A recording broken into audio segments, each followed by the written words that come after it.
Hello, Joe. Let's read the given question. The question says a voltmeter of resistance 1000 ohm gives full deflection when a current of 10 milliampere flows through it. The shunt resistance required across it to enable it to be used as an ammeter reading 1 ampere at full scale deflection is option A 10,000 ohm, option B 9,000 ohm, option C 222 ohms, option D 111 ohms. So, in order to understand this concept, question, we need to understand the concept of conversion of galvanometer into ammeter and voltmeter, right?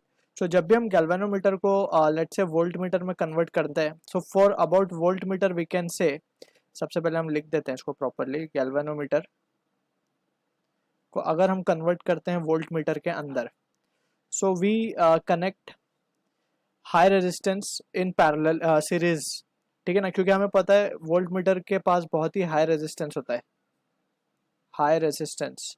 सो इसका resistance और बढ़ाने के लिए, volt galvanometer का resistance बढ़ाने के लिए हम क्या करते हैं, इसके साथ क्या ऐड कर देते हैं, सीरीज में रेजिस्टेंस ऐड कर देते हैं और ये रेजिस्टेंस की वैल्यू हाई होती है, राइट।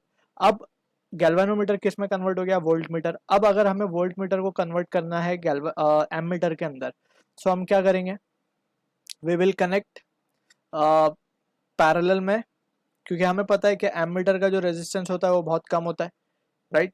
सो पैरेलल में आर को कनेक्ट कर देंगे, पैरेलल में आर को कनेक्ट कर देंगे और वो सीरीज वाले को हटा देंगे, so that it will get converted into what, ammeter.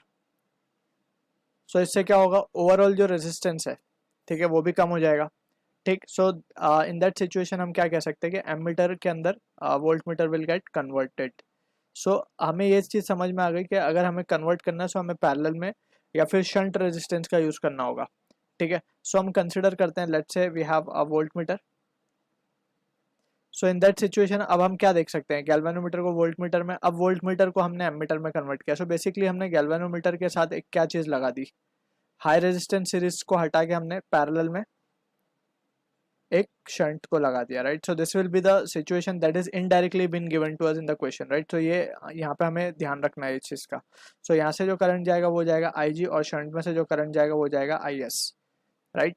अब यहाँ पे हम देख सकते हैं कि हमने सीरीज में लगाया था very high resistance to get converted into voltmeter. तो अब हम पैरेलल में लगाएंगे, रेजिस्टेंस जो हम पैरेलल में लगाएंगे उसकी वैल्यू होगी बहुत कम, सो लो रेजिस्टेंस वैल्यू होगी यहाँ पे, और यहाँ पे तो वेरी हाई रेजिस्टेंस वैल्यू लगाई थी हमने, रेजिस्टेंस, ठीक है ना, ताकि उसका ओवरऑल रेजिस्टेंस बढ़ जाए वोल्ट मीटर का, ठीक है। यहाँ पे हम लो रेजिस्टेंस वैल्यू लगा रहे हैं, क्लियर है। अब यहाँ पे वी कैन सी कि हम चेक करेंगे जो शंट की वैल्यू आएगी कितनी कम आती है, ठीक है। सो इन दिस सिचुएशन अब शंट की वैल्यू कम आएगी, so that is the reason we can say कि मैक्सिमम करंट इसमें से फ्लो हो जाएगा, because we know current follows low resistance path. So galvanometer में अगर हैवी करंट चला गया so it will damage the galvanometer, right. So यहाँ पे हमने उसको बाईपास कर दिया एक तरीके से, और maximum of the current will flow through shunt. So हम देख सकते हैं कि शंट का रेजिस्टेंस कितना कम आएगा कंपेयर टू 1000 ओम, ठीक है। So that we will calculate. So अब यहाँ पे we can see from this situation, we know कि ये both are in parallel, so parallel में जो पोटेंशियल इस गैल्वेनोमीटर के अक्रॉस होगा वही इस शंट के अक्रॉस भी होगा। सो इन दैट सिचुएशन हम क्या लिख सकते हैं, I G G will be equals to I S S, right. अब हमें यहीं से वी कैन कैलकुलेट, और also from this we can say कि जो आई है वही डिवाइड हुआ है आई जी प्लस आई एस में।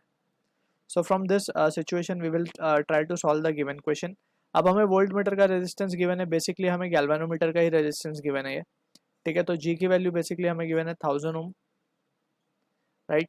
एंड करंट कितना, ये आई जी की वैल्यू भी गिवन है 100 मिली एम्पियर, यानी कि 100 इंटू 10⁻³ यानी कि 0.1 एम्पियर, राइट।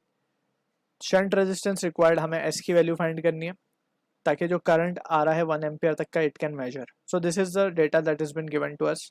अब यहाँ से वी कैन सी हमें फाइंड करना है एस की वैल्यू, हमें जी गिवन है, हमें आई जी गिवन है, हमें आई एस पता चल सकता है। सो आई एस को पहले हम निकाल लेते हैं, I S will be nothing but I minus of I G. I given है 1, 1 minus of 0.1 will be equals to 0.9 ampere, right. I S भी मिल चुका है, देयरफॉर हम क्या कह सकते हैं, I S will be equals to I G G upon I S. I G कितना मिला हमें, आई जी इज गिवन है 0.1 upon 0.9 into G is been given as 1000, right. So in this situation हम देख सकते हैं 1/9 यानी कि 1000 by 9. So this value comes out 111.11 ohm. So this is the shunt it has been required. हम देख सकते हैं 1000 के साथ हमने 111 बहुत कम शंट को लगाया ताकि मैक्सिमम करंट फ्लो कर जाए शंट से. So from this we can say option D is the correct answer to the question. I hope you understood the solution. All the best.